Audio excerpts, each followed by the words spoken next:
CM updates. CM Sai की अध्यक्षता में आयोजित हुई कैबिनेट बैठक, प्रदेश हित में लिए गए महत्वपूर्ण फैसले। सीएम साय ने पखांजूर में 254 करोड़ से अधिक के विकास कार्यों का किया लोकार्पण एवं शिलान्यास, जन भावनाओं के अनुरूप की महत्वपूर्ण घोषणाएं। सीएम साय ने रायपुर के आईएसबीटी भाटा गांव में निर्मित को वर्किंग स्पेस और इनोवेशन सेंटर का किया लोकार्पण। खबरें विस्तार से।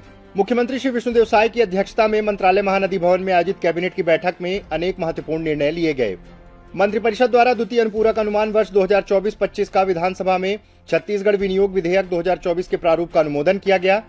मंत्रिपरिषद ने खरीफ विपणन वर्ष 2024-25 में कस्टम मिलिंग हेतु फोर्टिफाइड राइस कर्नेल की व्यवस्था के संबंध में फोर्टिफाइड चावल जमा की आवश्यकता को ध्यान में रखते हुए छत्तीसगढ़ राज्य सहकारी विपणन संघ द्वारा एनईएमएल के माध्यम से दर का निर्धारण पश्चात आपूर्ति प्रारंभ होने तक गत खरीफ विपणन वर्ष 2023-24 अनुसार मिलरों द्वारा एफआरके निर्माताओं से भारत सरकार द्वारा निर्धारित दर के अधीन फोर्टिफाइड राइस कर्नेल क्रय कर फोर्टिफाइड चावल जमा किए जाने की अनुमति दी है। खरीफ विपणन वर्ष 2024-25 में समर्थन मूल्य पर उपार्जित धान की कस्टम मिलिंग प्रोत्साहन राशि 80 रुपए करने का निर्णय लिया गया। खरीफ विपणन वर्ष 2023-24 में राइस मिलों को लंबित प्रोत्साहन राशि की प्रथम किस्त प्रदान किए जाने का निर्णय लिया गया।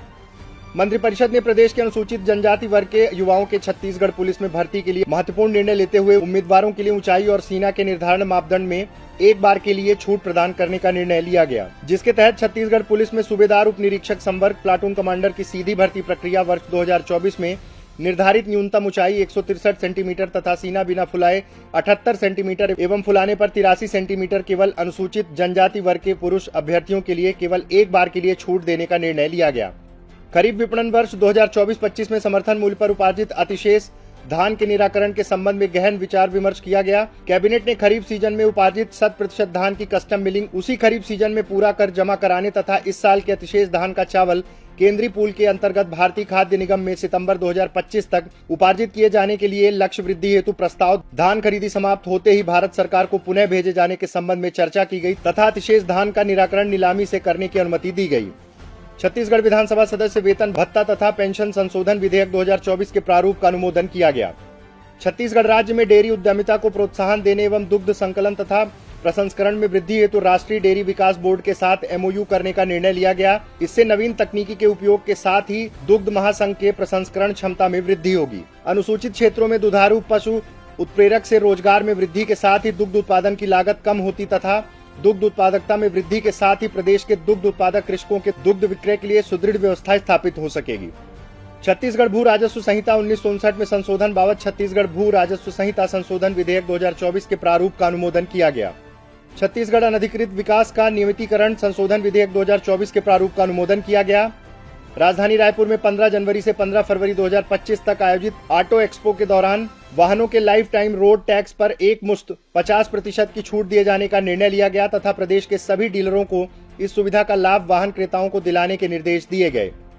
छत्तीसगढ़ में खेलों के लिए सुदृढ़ वातावरण तैयार करने, खेल संस्कृति को बढ़ावा देने तथा राज्य के खिलाड़ियों के लिए सुदूर ग्रामीण अंचलों से लेकर जिला मुख्यालय में खेल हेतु आधारभूत संरचना के निर्माण के लिए मंत्रिपरिषद की बैठक में छत्तीसगढ़ क्रीड़ा प्रोत्साहन योजना के क्रियान्वयन के लिए कार्य योजना का अनुमोदन किया गया। इसके तहत छत्तीसगढ़ में खेल क्लब को बढ़ावा देने, खिलाड़ियों को प्रतियोगिता में भाग लेने के लिए संबंधित पंजीकृत समितियों को खेल प्रतियोगिताएं आयोजित करने पर आर्थिक सहयोग प्रदान किया जाएगा। छत्तीसगढ़ पारंपरिक खेलों को पुनर्जीवित किया जाएगा। ओलंपिक खेलों को ग्रामीण और नगरीय क्षेत्रों में बढ़ावा देने के साथ ही राज्य के खिलाड़ियों को अंतर्राष्ट्रीय स्तर की प्रतियोगिताओं में भाग लेने पर उनको 100% यात्रा व्यय तथा खेल उपकरण की सुविधाएं देकर प्रोत्साहित किया जाएगा।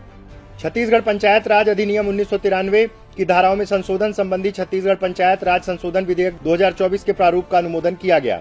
छत्तीसगढ़ माल और सेवा कर संशोधन विधेयक 2024 के प्रारूप का अनुमोदन किया गया। छत्तीसगढ़ नगर पालिक निगम अधिनियम 1956 विधेयक 2024 के प्रारूप का अनुमोदन किया गया।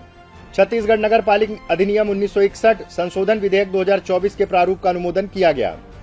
मुख्यमंत्री श्री विष्णुदेव साय ने आज कांकेर जिले के पखांजूर दौरे के दौरान पखांजूर में वरिष्ठ भाजपा नेता स्वर्गीय असीम राय जी की प्रतिमा का अनावरण किया और माल्यार्पण कर विनम्र श्रद्धांजलि अर्पित की।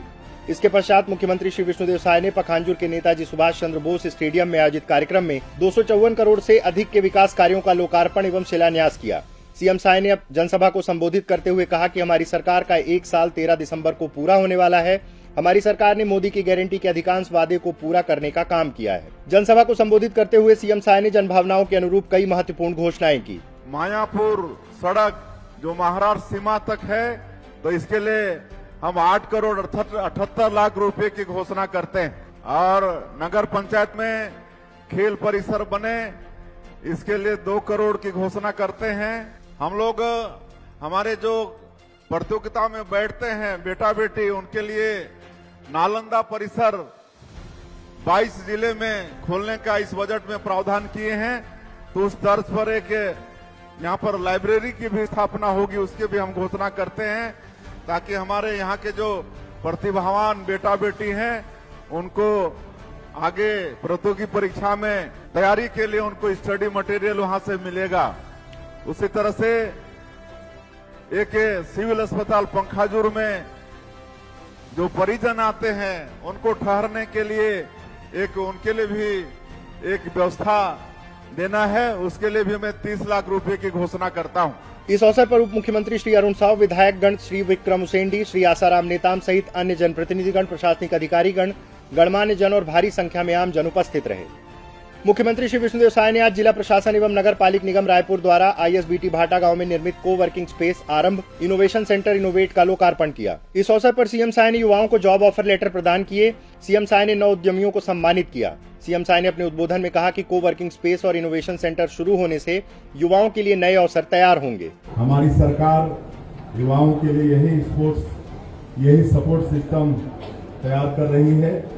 स्टार्टअप के लिए एक ऑफिस चाहिए, फर्नीचर चाहिए, एक अच्छा लोकेशन चाहिए, कंप्यूटर्स चाहिए, वाईफाई चाहिए, लेकिन इतने सब कुछ के लिए जो बजट लगता है वो भी सभी उद्यमों के बस की बात नहीं होती है।